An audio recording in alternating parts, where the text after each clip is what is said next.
Bonjour à tous, dans cette vidéo on va corriger ensemble un exercice de mécanique quantique qui s'appelle le bond potentiel. Donc on nous explique qu'un neutron de masse m et d'énergie E se déplace depuis la région des x négatifs et qu'il peut arriver sur trois types de potentiels différents. Un potentiel V01 plus grand que E, un potentiel positif mais plus petit que E et un potentiel négatif. Donc je vais représenter ces différents potentiels ici, donc avec les zones moins A sur 2 et A sur 2. Et puis donc le potentiel V1, le potentiel V2 et le potentiel V3 avec l'énergie en vert. Donc on cherche des états stationnaires et puis on va essayer de comprendre un petit peu les figures qui nous sont données. Donc les figures, c'est la représentation de la densité de probabilité de présence, ρ de xt, c'est-à-dire le module de phi de x au carré. Et donc dans un premier temps, on me demande comment on peut interpréter les oscillations de ρ de x dans la région x inférieure à moins a sur 2 et en déduire la longueur d'onde de De Broglie. Donc ici, on va tout simplement expliquer que dans la zone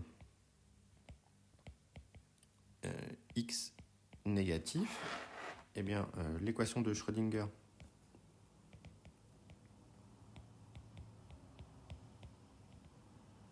s'écrit, tout du moins pour la partie indépendante du temps, phi seconde de x plus 2m e sur h bar carré phi de x égale 0, car le potentiel est nul.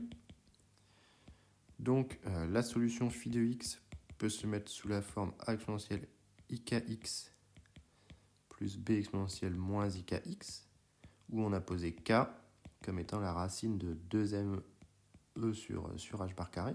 Je vous rappelle que dans ce type de situation, on pose k carré comme étant ce terme, ici. Et donc, ici, d'où ρ de xt, qui est égal au module de phi de xt au carré, est égal à phi fois phi étoile. Et alors, on va considérer, pour simplifier ici, que a et b sont réels, dans la mesure où s'il y avait une partie complexe dans A et B, on pourrait l'injecter dans la partie temporelle de l'état stationnaire, dans l'exponentielle temporelle. Et donc, le ρ de xt va être égal à A exponentielle ikx plus B exponentielle moins ikx que multiplie A exponentielle moins ikx plus B exponentielle ikx.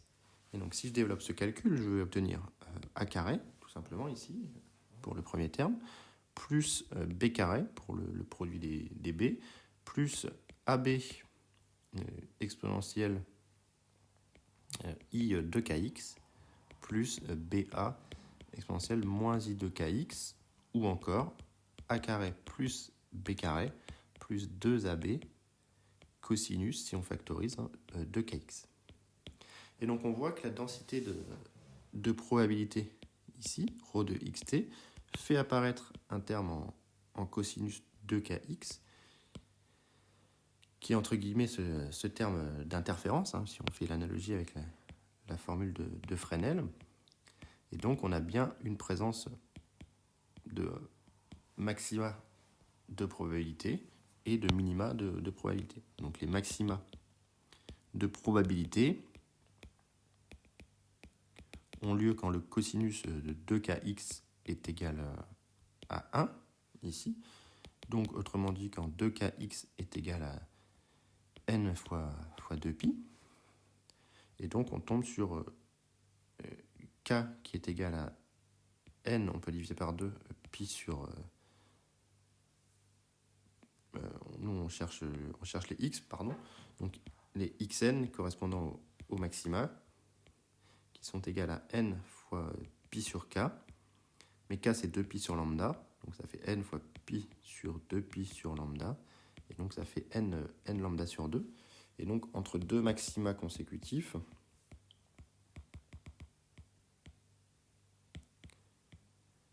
eh bien, on a xn plus 1 moins xn, qui est égal à n plus 1 lambda sur 2 moins n lambda sur 2, qui est égal à lambda sur 2. Ça veut dire que sur le graphe qui nous est proposé dans l'énoncé, ici, eh bien, entre deux maxima consécutifs de densité de probabilité, j'ai lambda sur 2. Grosso modo ici. On pourrait faire la même chose pour les minima, de même, entre deux minima. Donc ça veut dire que la mesure, la donnée du rho de xt dans la partie x inférieur à moins 1 sur 2 nous permet d'accéder à la longueur d'onde. Et donc c'est un peu le but de la question, en déduire la longueur d'onde de De Broglie puis son énergie. Donc là on sait que petit a est égal ici à 1 nanomètre. Et donc cette distance petit a, elle est ici, et on voit qu'elle se retrouve à peu près ici. Donc on prend 2 lambda sur 2. On a lambda sur 2 entre 2 maxima, donc là on a 2 fois lambda sur 2, c'est-à-dire lambda qui est égal à 1. Donc on en déduit que lambda de Broglie est égal à 1 nanomètre. Or, lambda de Broglie, c'est C2pi sur K. Et K, ça a été posé comme étant racine de 2me sur h bar carré. Donc ça fait 2pi h bar sur la racine de 2me, c'est-à-dire h sur racine de 2me. Et donc on en déduit que E, l'énergie de la particule, est égale à h en mettant au carré h carré sur 2m lambda de Broglie au carré. Et donc on peut faire l'application numérique et on trouve une énergie. Donc ça fait 6,63 10-34 au carré, divisé par 2 fois 1,67 10-27 fois lambda. Donc lambda on a pris un nanomètre, 1 10-18, puisque c'est au carré. Voilà. Alors attendez, parce qu'il ne veut pas me le calculer. Hop, je me suis trompé, je pense. Voilà, et divisé par 1 10-9 au carré. Et je divise par 1 6 10-19 pour avoir un résultat en électronvolts. Et donc je tombe sur 8,22. Donc 0, on va prendre un seul chiffre insignificatif dans cet exercice, 0,8 milli-électronvolts, une énergie assez petite ici pour ce neutron. Alors dans la question 2, on me demande d'identifier le cas correspondant au potentiel V1. Donc ici pour V1, c'est pas trop difficile puisque V1 correspond au cas V01 supérieur à E. Donc on se retrouve dans le cas de la marge de potentiel avec l'état lié. On se retrouve dans le cas de l'état lié. Et comme on l'a vu en cours, on doit alors avoir l'onde évanescente dans la barrière.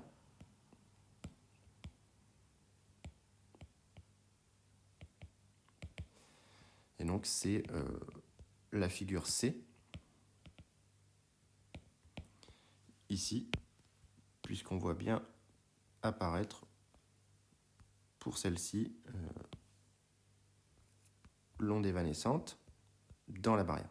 Donc ça, ici on a la fameuse onde évanescente avec l'atténuation sur une distance caractéristique 1 sur 2 kappa, si on prend vraiment ce que j'ai fait dans le cours. Donc ici on aurait l'atténuation caractéristique sur 1 sur 2 kappa. Et donc ça correspond à la situation du potentiel, de la barrière de potentiel, et donc l'effet mis en évidence ici, mais on voit qu'en sortie, il y a une densité de probabilité non nulle. Donc la particule a une possibilité de sortir alors qu'elle n'avait pas l'énergie nécessaire pour le franchir en mécanique classique. Donc ici, c'est l'effet tunnel qui est mis en évidence.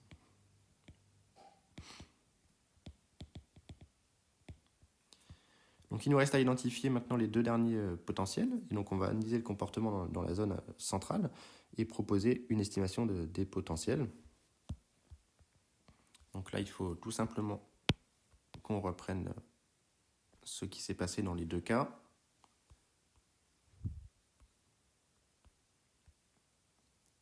Voilà, donc la figure, et on va essayer de l'analyser. Donc le cas V0, le cas V02, du coup V01 a été traité.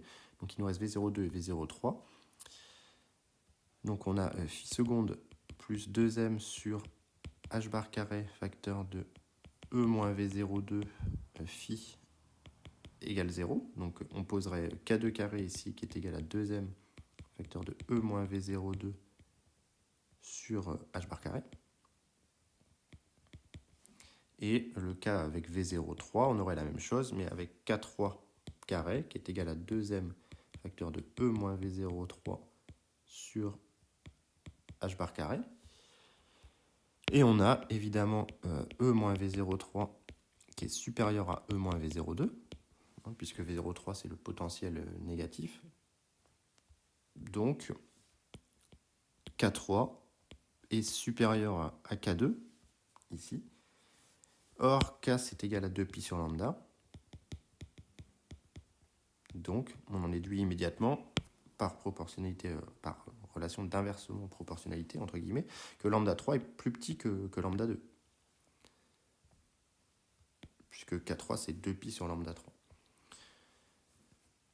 Donc, maintenant on voit très bien sur les graphes, si on fait la même analogie que ce qu'on a fait dans la première question, qu'entre deux maxima on aurait lambda sur 2, et là lambda sur 2.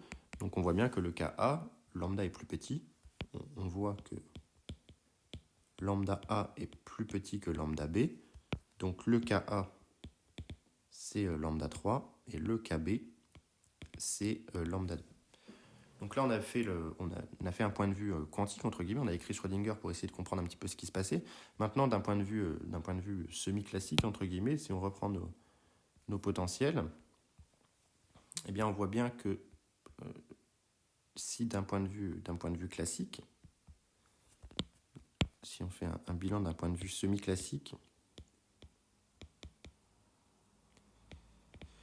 pour le potentiel V3, la particule est accélérée à partir de moins A sur 2, car l'énergie cinétique, c'est rien d'autre que EM moins EP. Et comme on a fait diminuer l'énergie potentielle, eh bien on a fait augmenter l'énergie cinétique. Donc la vitesse a augmenté. Or, lambda de Broglie, on sait que c'est H sur P, c'est-à-dire H sur MV. Donc lambda a forcément diminué. Donc le cas 3 correspond au cas où on a fait diminuer lambda, c'est-à-dire le cas A. Et de même, pour V2, eh bien, la particule est freinée puisque cette fois-ci l'énergie potentielle a augmenté. V diminue, donc lambda de Broglie augmente nécessairement. Donc maintenant, il ne nous reste plus qu'à faire la mesure. Donc ici, dans le cas A, on va compter tout simplement lambda sur 2, 2 lambda sur 2, 3 lambda sur 2, 4 lambda sur 2 et 1 lambda sur 4. Donc pour le cas A, on a que petit a est égal à 4 lambda sur 2 plus lambda sur 4, c'est-à-dire 4,5 lambda sur 2. Lambda A, on va l'appeler. Donc on en déduit que lambda A est égal à 2A sur 4,5. Ce que je peux calculer, ça fait 2 10 moins 9 divisé par 4,5. Ça fait 4,4 10 moins 10 mètres. Et puis on en déduit le potentiel. Le potentiel, on peut le déduire de l'expression de lambda. Or, on était dans le cas 3, on a dit.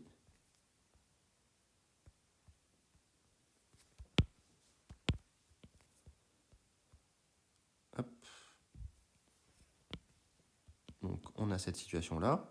Donc on en déduit que 4 pi carré sur lambda 3 carré est égal à 2m facteur de E moins V03 sur H bar carré. Et donc on en déduit que E moins V03 est égal à, on peut simplifier un 2, il reste H bar 2, on a 4 pi carré H bar carré sur 2m lambda 3 au carré, et ça c'est pareil que 2 pi H bar, c'est-à-dire H carré sur 2m lambda 3 carré. Donc l'application numérique me donne E moins V03 égale donc 663 10 moins 34 au carré divisé par 2 fois 67 10 moins 27 fois ce qu'on a trouvé avant au carré. Et je mets en électronvolts et je tombe sur 4,2 milliélectronvolts, d'où V03 est égal à E moins ce qu'on vient de trouver, et on avait 0,8, je crois, milliélectronvolts, ce qu'on avait obtenu tout à l'heure.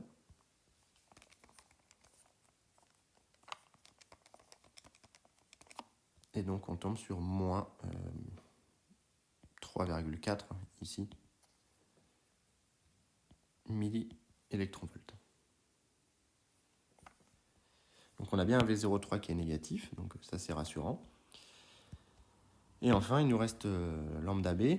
Donc lambda B, on peut compter également. On a lambda sur 2 plus lambda sur 4. Donc lambda B, c'est égal à 1 fois lambda sur 2 plus lambda sur 4, c'est-à-dire 1,5 fois lambda sur 2. Donc on en déduit que lambda B, c'est A, pardon, qui est égal à ça. Donc lambda B est égal à 2A sur 1,5.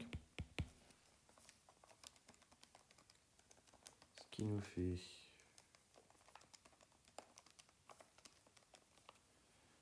1,3 fois 10 moins 9 mètres. Et eh bien, E moins V02, du coup, est égal à H carré sur 2m lambda 2 au carré. Ce qui fait, si on fait le calcul, voilà,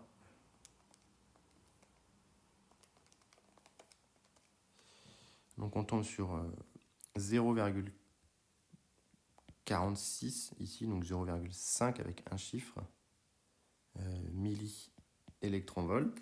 Et donc on avait 0,8, d'où V02 est égal à 0,3 milliélectronvolts. C'est bien positif, donc c'est cohérent avec ce qu'on a fait précédemment.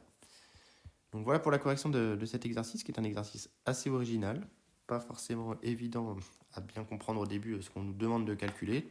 Les densités de probabilité ne sont pas forcément des choses que l'on maîtrise le mieux, mais voilà, c'est quelque chose d'important d'avoir compris que dans une région où il y a une onde incidente et une onde réfléchie, on a des interférences entre les deux, et donc on a des endroits où la probabilité est maximale et des endroits où la probabilité est minimale, et on a trouvé que dans cette situation, on avait lambda sur 2, entre deux maxima ou deux minima, ce qui nous a permis de mesurer le lambda graphiquement, puis de remonter aux énergies de la particule et au potentiel inconnu. Donc exercice très intéressant, donc j'espère que la vidéo de correction vous a plu, et s'il y a des questions, mettez-les en commentaire.